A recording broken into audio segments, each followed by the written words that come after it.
I thought it was an opportunity to take a hard look at organizations, one of which I ran, and I knew a lot about other aspects of the security state, because it's not just the intelligence community, it's the Department of Defense. It includes the Department of State. It includes places like the White House itself.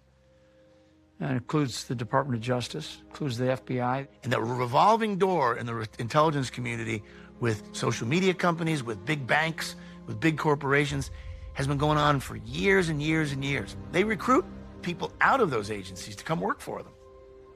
It's grotesque.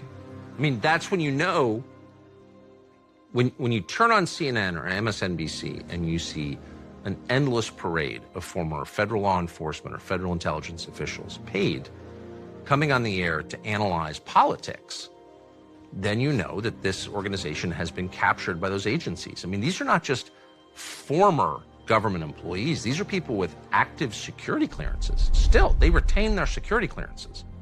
So they are in continuous communication with their former colleagues at these agencies because it's legal, because they have the clearance.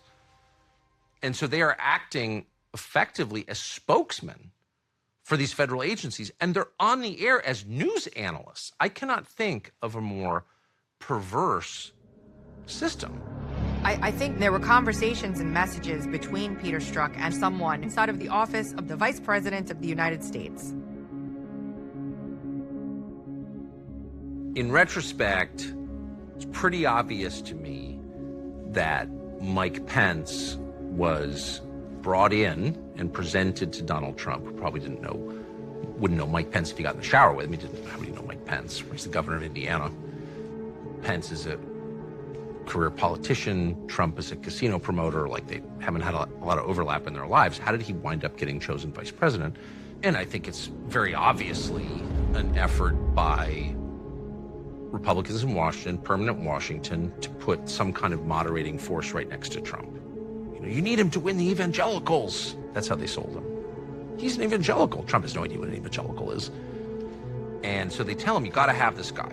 You can't win without this guy. And I'm not saying Pence is a secret agent, but clearly, and I watched it firsthand, Pence believed that his role was to get Trump, to the extent he could, to go along with the conventions of Washington as it existed before Trump got there, obviously.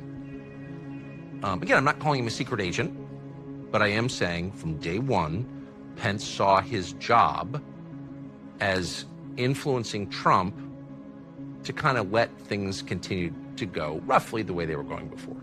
That's true. I think Pence played an enormously destructive role. I know that there were people in Pence's office who hated Trump because they told me.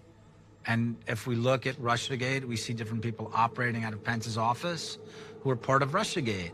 But just going by the timeline and going by what we knew happened, I'm like, Pence is making this up. Good morning. Retired General Michael Flynn was during the campaign and is now one of the president's top advisors, and he has acknowledged having contacts with top Russian officials. But over the last several weeks, investigators led by the FBI have been taking a closer look at his calls to the Russian ambassador. We had the Japanese delegation down at Mar-a-Lago. We had very serious meetings. And while that was going on that weekend, Kim Jong-un over in Korea starts firing some missiles. This is the first time that the Trump administration is going to be tested on how we respond to this. And by the way, Rocket Man should have been handled a long time ago. They were doing it because Abe of Japan is visiting President Trump that weekend. I took Abe and Trump into a SCIF, a secure facility that we set up at Mar-a-Lago. I took those two in there and briefed them on what was happening. I showed them all the intelligence that we had, some photographs of the missiles, all this stuff. I took them through the whole thing like I'd briefed millions of other intelligence briefings in the past. I laid it out in front of them. The next day, we had more talks with the Japanese, and we're still, reeling, and the media is going crazy about all this stuff. I took like 30 minutes to go back over to my room because we're going to get back on Air Force One, packing my bags, and I get a phone call, and it's Reince Priebus. I said, what can I do? How can I help you? And Reince Priebus tells me that I'm in the Situation Room with Vice President Pence, Deputy Director of the FBI McCabe, and Deputy Attorney General of the Department of Justice, Sally Yates.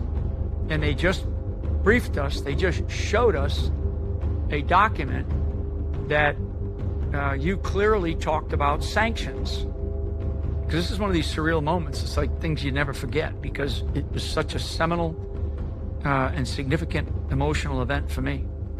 I said, so what are you telling me? Well, the vice president is upset, and we're gonna have to, we're gonna be talking to you when you get back. Like I'm a fucking school child. I show up to the White House the next day. Now there's all kinds of rumors about Flynn's, gonna be fired, resign. It's all flying all over the place. So it's all leaked. The Situation Room is a very secure facility. We're talking about people that should know better. I mean, if just those 4 people that were in that room and me on that conversation. That day, Reince comes into my office and says, the president he's going to want you to resign.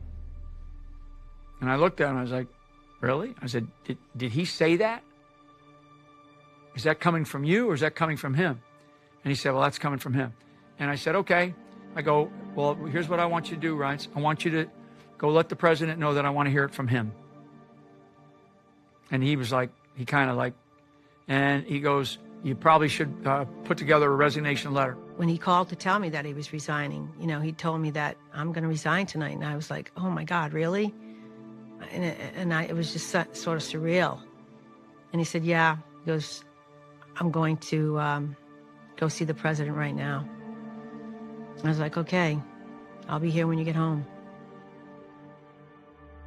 Who was in the meeting was Reince Priebus, Vice President Pence, Steve Bannon, and Jared Kushner, and the president. And president, reads the letter.